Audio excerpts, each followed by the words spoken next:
Hi everyone, this is RV Charanya. இது south first Tamil. வரக்கூடிய 2026 ஆண்டு தேர்தல் களம் அப்படிங்கிறது 4 முனை போட்டியா பார்க்கப்படுது. ஒன்னு திமுக தலைமையிலான கூட்டணி, அடுத்து அதிமுக தலைமையிலான கூட்டணி, விஜய் தலைமையிலான தாவேக தலைமையிலான கூட்டணி, நாம் தமிழர் கூட்டணி. இந்த 4 முனை போட்டி தான் இருக்கும் அப்படின்னு பார்க்கப்படுது. ஆனாலும் இந்த கரூர் சம்பவத்துக்கு பிறகு, கரூர் துயர சம்பவத்திற்கு பிறகு இந்த 4 முனை போட்டிங்கிறது மும்முனை போட்டியா மாறிடுமோ அப்படிங்கிற விமர்சனங்கள், கேள்விகள், வாதங்கள் இப்படி கிளம்ப ஆரம்பிச்சிருக்கு. ஏன் அப்படின்னா இந்த சம்பவத்துக்கு பிறகு பாஜக கூட்டணியை நோக்கி போகிறாரா விஜய் அப்படிங்கிற கேள்விகள் எழுந்திருக்கு.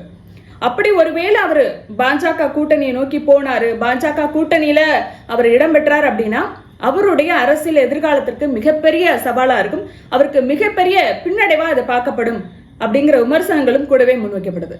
என்ன காரணம் அப்படிங்கிறத இந்த வீடியோல பார்க்கலாம். விஜய் அரசியலுக்கு வந்ததுமே 2 எதிரிகளை முன் வச்சாரு. ஒன்னு கொள்கை ரீதியான எதிரி, இன்னொன்னு அரசியல் ரீதியான எதிரி அப்படின்னு பாஜகவையும் திமுகவையும் அவர் விமர்சனம் பண்ணாரு.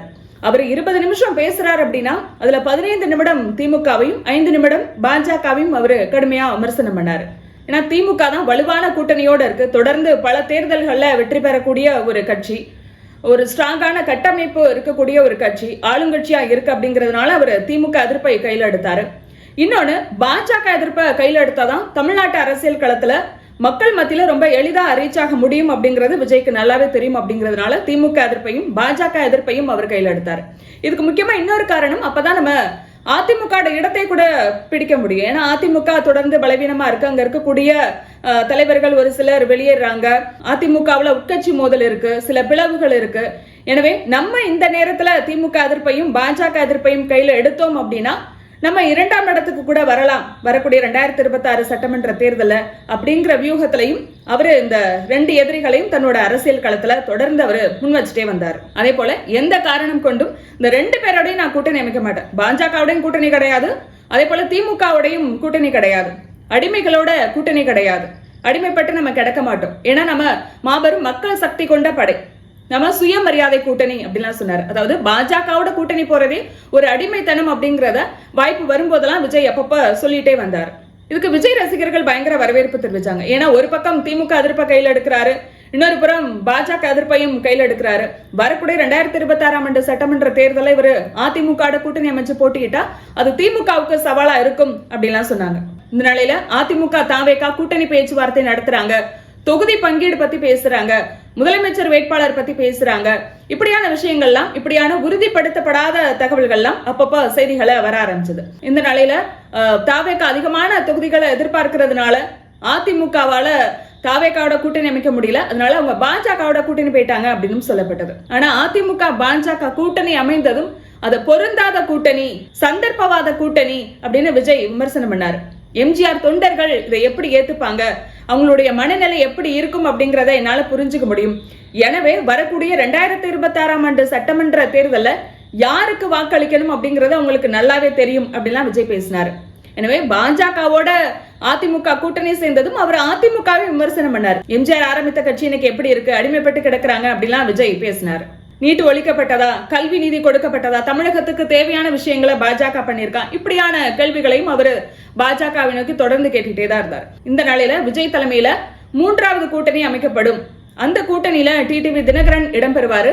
அதே போல என்டிஏ கூட்டணியில இருக்கக்கூடிய ஒரு சிலர், என்டிஏ கூட்டணியில இருந்து வெளியேறிய ஓபிஎஸும் கூட விஜய் கூட்டணியில இடம்பெறுவதற்கான வாய்ப்புகள் இருக்கு அப்படின்னு சொல்லப்பட்டது. அதே போல அதிமுக கூட்டணியில கடந்த நாடாளுமன்ற தேர்தலில் அதிமுக கூட்டணி அமைத்த புதிய தமிழகம், இது போன்ற சிறு சிறு கட்சிகள் கூட விஜயோட கூட்டணி அமைப்பதற்கான வாய்ப்புகள் இருக்கு அப்படின்லாம் சொல்லப்பட்டது. ஆனா கரூர் சம்பவம் நடந்ததும் விஜய் தலைமையில 3வது கூட்டணி அமைக்கப்படுமா, இல்ல விஜயே அதிமுக பாஜக கூட்டணியில இடம்பெறுவாரா அப்படிங்கிற கேள்விகள் எழ ஆரம்பிச்சிருக்கு. ஏன்னா இந்த கரூர் சம்பவம் நடந்ததுமே விஜய் ஒரு 3 நாள் கழிச்சுதான் வீடியோ போட்டாரு. 8 நாள் வரைக்கும் அவங்களுடைய நிர்வாகிகள் யாருமே போய் சந்திக்கல, அதாவது 2ஆம் கட்ட தலைவர்கள் யாருமே நேரடியா மக்களை சந்திச்சு ஆறுதல் தெரிவிக்கல, இன்னுமே அவங்க தலைமறைவாதான் இருக்காங்க. அது மட்டும் இல்லாம இந்த வழக்கை சிபிஐ விசாரிக்கணும் அப்படிலாம் சொல்லி கேட்டிருக்காங்க. இந்த விஷயத்துல, இந்த கரூர் சம்பவத்துல ஆளும் கட்சி விமர்சிக்கக்கூடிய பாஜகவும் அதிமுகவும் விஜய ஒரு வார்த்தை கூட சொல்லி விமர்சனம் பண்ணல. உடனடியா அவங்க விஜய்க்கு ஆதரவு தெரிவிக்கிறாங்க. விஜய் மேல எந்த தப்பும் இல்லை அப்படின்னு சொல்லக்கூடியவர்கள் ஆளும் கட்சியை விமர்சனம் பண்றாங்க. அதே போல இந்த சம்பவம் நடந்த உடனே டெல்லியில இருந்து ஆட்களை அனுப்புறாங்க, பாஜக ஆட்களை அனுப்புது, குழு அமைக்கிறாங்க. இப்படி இதுல பாஜக தீவிரம் காட்டுது. இந்த தீவிரம் எல்லாமே இப்ப விஜய தங்களோட கூட்டணிக்குள்ள இவங்க இழுக்க பாக்குறாங்களா அப்படிங்கிற கேள்விகளை தொடர்ந்து முன் வச்சது. இந்த நிலையில பாஜக மேலிடத்துல இருக்கக்கூடிய ஒரு மூத்த தலைவர் விஜய் கிட்ட பேசியிருக்காரு, உங்களுக்கு நாங்க உறுதுணையா இருப்போம் அப்படின்னு அவர் விஜய் கிட்ட சொல்லியிருக்காரு. இப்படியான செய்திகள்லாம் தொடர்ந்து வந்துகிட்டே இருந்தது. ஏன்னா திமுகவோட நெருக்கடியை விஜயால சமாளிக்க முடியுமா, தாவேகாவால சமாளிக்க முடியுமா? ஏன்னா அவங்க ரொம்ப பயந்து போயிருக்காங்க. இன்ன வரைக்குமே அவங்க களத்துல போய் பார்க்கல. எனவே அவங்களுடைய பயம் அவங்கள பாஜகவை நோக்கி இழுக்குது. பாஜக கூட்டணிக்கு அவங்க போறதுக்கு தயாரா இருக்காங்களா, இப்படியான கேள்விகளை கிளப்பினது. இதுக்கு ஏத்த மாதிரி பாஜகவும் விஜய்க்கு ஆதரவா ஒரு சில விஷயங்களை பண்றதுனால இந்த சமயத்துல இந்த கரூர் சம்பவத்தை அடுத்து தங்களோட கூட்டணிக்குள்ள விஜய வரவழைக்க அவங்க முயற்சி பண்றாங்க அப்படிங்கிற செய்திகளையும் நம்ம தொடர்ந்து பார்த்துட்டு தான் இருக்கும். ஒருவேளை வரக்கூடிய 2026ஆம் ஆண்டு சட்டமன்ற தேர்தலில் விஜய் பாஜக கூட்டணியில இடம்பெற்றார் அப்படின்னா, திமுக நெருக்கடிக்கு பயந்து அவர் பாஜக கூட்டணியில இடம்பெற்றார் அப்படின்னா அவருடைய அரசியல் பயணத்திற்கு அது மிகப்பெரிய சவாலா இருக்கும். சொல்ல போனா அவருடைய அரசியலுக்கு அது மிகப்பெரிய பின்னடைவா இருக்கும் அப்படிங்கிற விமர்சனங்களை பல பேர் முன்வைக்கிறாங்க. இதுக்கு முக்கியமான காரணம் அவர் தொடர்ந்து பாஜகவை விமர்சனம் பண்ணிட்டு வந்தார். திமுகவை விமர்சனம் பண்ணும் போதெல்லாம் அவர் பாஜகவையும் விமர்சனம் பண்ணார். கொள்கை எதிரி அப்படின்னு பாஜகவை சொன்னார். பாசிச பாஜக அப்படின்னு அவர் விமர்சனம் பண்ணார். அப்படி விமர்சனம் செய்தவர் கரூர் சம்பவத்துக்கு பிறகு அதுக்கு பயந்து, இந்த நெருக்கடிக்கெல்லாம் பயந்து அவர் பாஜக கூட்டணிக்கு போறாரு அப்படின்னா, அப்ப அவர் அதிமுக கூட்டணி விமர்சனம் பண்ணி இருந்தார் இல்லையா, சந்தர்ப்பவாத கூட்டணி, பொருந்தாத கூட்டணி அப்படின்னு. அப்ப அது போன்ற கேள்விகள் எல்லாம் நாளைக்கு விஜய் நோக்கி கேட்கப்படும். இவரும் சந்தர்ப்பவாத கூட்டணி தான் அமைச்சிருக்காரு, பொருந்தாத கூட்டணி, கட்டாயத்தின் பேர்ல கூட்டணி அமைச்சிருக்காரு, பயந்து போய் கூட்டணி அமைச்சிருக்காரு, இப்படியான விமர்சனங்களையும் விஜய் எதிர்கொள்ள நேரிடும். அது மட்டும் இல்லாம விஜய்க்கு அப்படின்னு ஒரு வாக்கு வங்கி இருக்கு. நாளைக்கு இவர் பாஜகவோட கூட்டணி போறாரு அப்படின்னா அந்த வாக்கு வங்கிகள் பிரியறதுக்கான வாய்ப்பு இருக்கு. ஏன்னா பாஜகவோட எதிர்ப்பு வாக்குகளா அது பிரிவதற்கான வாய்ப்புகள் கூட இருக்கு. சோ இது போன்ற சிக்கலையும் விஜய் சந்திக்க கூடும். எனவே இவர் உடனடியா பாஜக கூட்டணியில இடம்பெறக்கூடிய அந்த முடிவை எடுப்பாரா, அத்தகைய சவாலான ஒரு விஷயத்த விஜய் பண்ணுவாரா அப்படிங்கறதெல்லாம் ஒரு கேள்விதான். ஒருவேளை அப்படி நடந்தா அவருக்கு இது மிகப்பெரிய பின்னடைவா மாறலாம். நாளைக்கு அதிமுக பாஜக தவேகா கூட்டணி அமைத்து இவங்க ஆளுங்கட்சியா வராங்க அப்படின்னா அப்ப அதுல விஜயோட ரோல் என்ன?